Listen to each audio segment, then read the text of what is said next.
ప్రభు అయినటువంటి యేసుక్రీస్తు వారి పరిశుద్ధమైన నామంలో తండ్రి అయిన దేవాది దేవునికి నిత్యము స్తుతియు స్తోత్రములు, మహిమయు ఘనతయు ప్రభావములు యుగయుగములు ప్రభునకే చెల్లునుగాక. ఆత్మీయులారా, బాగున్నారు కదా? దేవుని మహాకృపను బట్టి మరొక పర్యాయం మనం ఇలాగున కలిసి వేదవాక్యమును ధ్యానం చేయుటకు మహాదేవుడు మనకు అనుగ్రహించిన ఈ కృపను బట్టి ప్రభువుని ఎంతగానో స్తుతించి బద్దులమునై ఉన్నాం. దయగలిగిన ఆయన ఆత్మచేత సమభూమి గల దేశమున ప్రభువు మనలందరినీ నడిపించునుగాక. ఆమేన్. నేటి దినాన వాక్య ధ్యానము కొరకైన భాగము ద్వితీయోపదేశకాండం 6వ అధ్యాయం ప్రియులారా, చివరి మాట అనగా 25వ వచనం. మన దేవుడైన యెహోవా మనకు ఆజ్ఞాపించినట్లు ఆయన సన్నిధిని ఈ సమస్తమైన ఆజ్ఞలను అనుసరించి మనము నడుచుకున్నప్పుడు మనకు నీతి కలుగును. ప్రార్థన. తండ్రి దేవా, స్తోత్రాలు. వాక్యం చేత మాతో మాట్లాడండి ప్రభు. రేమాను విడుదల చేయండి, మీ స్వరాన్ని వినిపించండి. కృపాబాహుల్యము చొప్పున మమ్మను దర్శించండి. ఆశ్చర్యకరమైన మీ వెలుగులో మేము సంచరిస్తూ మీ కృపను పొందినట్లు సహాయం చేయండి. మా సర్వ సమస్త ప్రవర్తన యందు మీ దైవాధికారమునకు లోబడిన వారమై మిమ్మును గొప్ప చేయుదుము గాక. సహాయం చేయమని యేసయ్య మహోన్నతమైన నామంలోనికి ప్రార్థించిన మనవులన్నీ పొందియున్నామని నమ్ముచున్నాము మా పరమ తండ్రి. ఆమేన్. ప్రియులారా, బాగున్నారు కదా? ఈ చదవబడిన వాక్య భాగం మనము ఎరిగి ఉన్నవారమే. ఈ ద్వితీయోపదేశకాండం 6వ అధ్యాయాన దేవాది దేవుడు తన దైవికమైన నియమాలు తమ బిడ్డల యందు అవి నెరవేర్పులోకి వచ్చినట్లుగా జీవించండి అంటూ మాటలాడిన సందర్భము ఇందులో కనిపిస్తుంది. పిల్లలకు దేవుని వాక్యాన్ని నేర్పించండి అంటూ ప్రభు చెప్పారు కదా. చెప్పినటువంటి మహాదేవుడు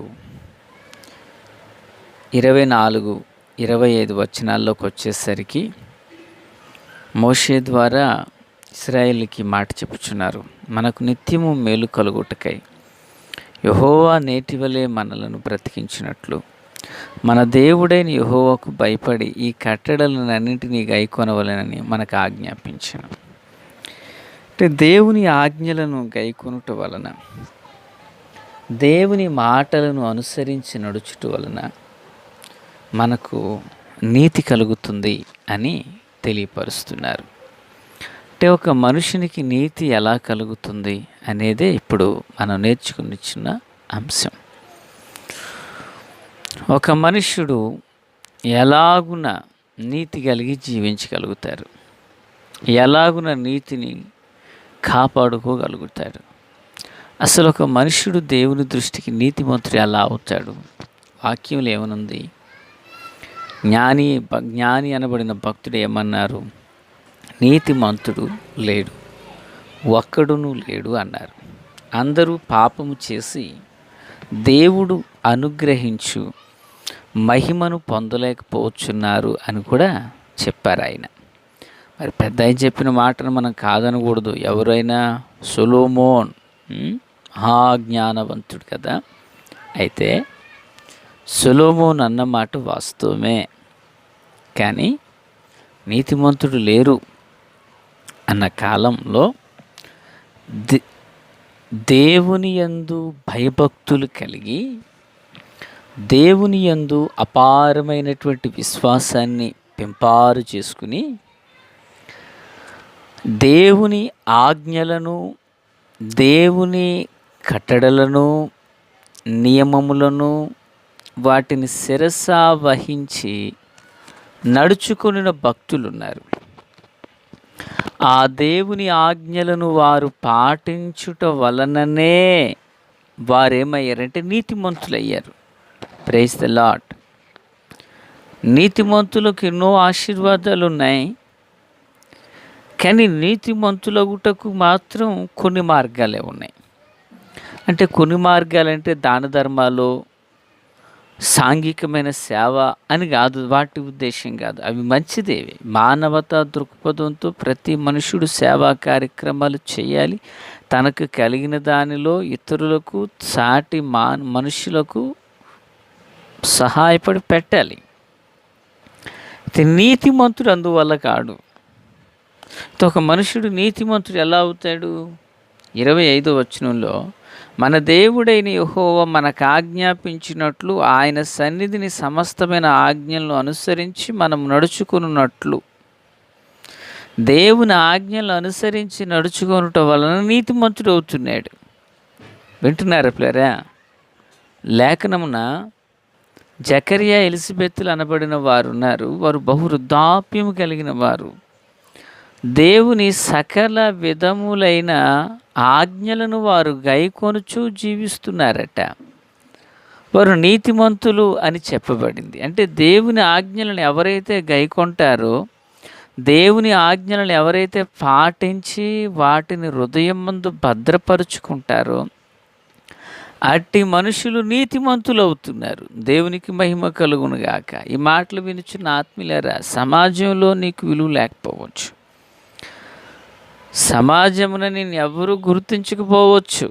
అయినా ఇదిగో దేవుని వాక్యం సెలవిస్తుంది, దేవుని ఆజ్ఞలను ఒక వ్యక్తి గైకొనుట వలన, దేవుని ఆజ్ఞలను ఒక వ్యక్తి అనుసరించి నడుచుట వలన ఆ మనుష్యుడు నీతిమంతుడవుచున్నాడు. నీతిమంతుల తల మీదకి ఆశీర్వాదాలు వస్తాయట.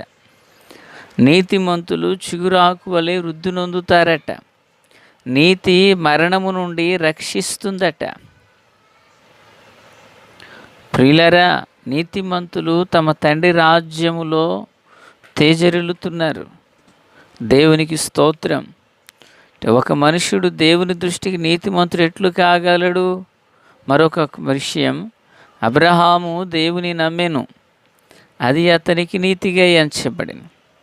అంటే దేవుని యందు విశ్వాసం ఉంచుట వలన నీతిమంతుడవుతున్నాడు. దేవుని నమ్ముట వలన నీతిమంతుడవుతున్నాడు. యేసును నోటి ద్వారా ఒప్పుకొని హృదయమందు విశ్వసించుట వలన ఒక మనుషుడు రక్షించబడి యేసు రక్తమున కడగబడుట వలన తన పాపములకు ప్రాయశ్చిత్తము నొంది నీతిమంతుడవుతున్నాడు.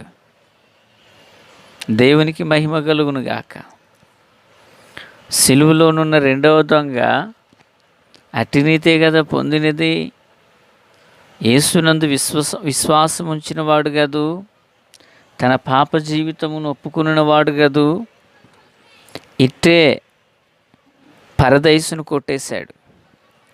దేవునికి మహిమ కలుగును గాక. అంటే మోషే ద్వారా దేవుడు ఇశ్రాయేలుకి ఆజ్ఞాపించిన సత్యం ఇదే కదా. ఈ ఆజ్ఞలు అనుసరించి నడుచుకున్నప్పుడు నీతి కలుగుతుంది. మస్సాలో ఇశ్రాయేలీలు వారు దేవుని శోధించారు. మీరు అలా ఉండొద్దు. దేవుని శోధించుట వలన దేవుని యొక్క ఆశీర్వాదాన్ని స్వాధీనపరుచుకునలేరు. ఇశ్రాయేలు ఐగుప్తులో ఫరోకు దాసులై ఉండగా దేవుడు ఐగుప్తులో నుండి మనల్ని రప్పించాడు. దేవుడు చేసినటువంటి మేలుకు ప్రతిగా ఆయన ఆజ్ఞలను అనుసరించి నడుచుకుని ఎడల నిశ్చయముగా ఆయన కృపా కనికరాలు మనకు తోడై ఉంటాయి. కృపా కనికరాలు తోడై ఉండుటే కాదు, ఆయన మనలను నీతిమంతులుగా చేయుచున్నారు. దేవునికి స్తోత్రం. కనుక దేవుని పిల్లారా, క్రీస్తునందు అత్యంత సన్నిహితులారా, ఒక మనుషుడు దేవుని దృష్టికి నీతిమంతుడు ఎట్లు కాగలడు? 3 విషయాలు మనం విన్నాం. 1, దేవుని ఆజ్ఞలను గైకొనుట వలన నీతిమంతుడు అవుతున్నాడు. దేవుని యందు విశ్వాసం ఉంచుట వలన నీతిమంతుడు అవుతున్నాడు. తన పాపములను ఒప్పుకొని యేసును నోటి ద్వారా ఒప్పుకొని హృదయమందు విశ్వసించిన ఎడల యేసు రక్తములో కడగబడిన వాడు నీతిమంతుడు అవుతున్నాడు. కనుక ఆ దైవ నీతి కలిగి మనం జీవిద్దాం. దైవాశీస్సులందరికీ తోడై ఉండునుగాక. తండ్రి దేవా స్తోత్రం. వాక్యం అందరి హృదయాల్లో ఫలభరితం చేయండి. మీ పరలోకపు కృపా మహదైశ్వర్యంలో ప్రతి అక్రత అవసరాలన్నీ తీర్చండి. మేము మాటల్లో నీతిమంతులము గాక క్రియల్లోనూ ఆత్మలోనూ నీతిమత్వాన్ని కలిగి జీవించే భాగ్యం ఇయ్యండి. యేసునామమున ఆమెన్. ప్రియులారా, బాగున్నారు కదా? ఈరోజు పునరుత్థాన ఆదివారం. ప్రతి ఒక్కరూ సిద్ధపడదాం. ప్రభు రాజ్యం కొరకై మనం సిద్ధపరచుకుందాం.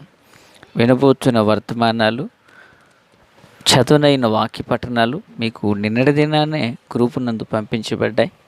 అందరూ సిద్ధపడవలనని ప్రభువు పేరట మనవి చేయుచున్నాను. Praise the lord.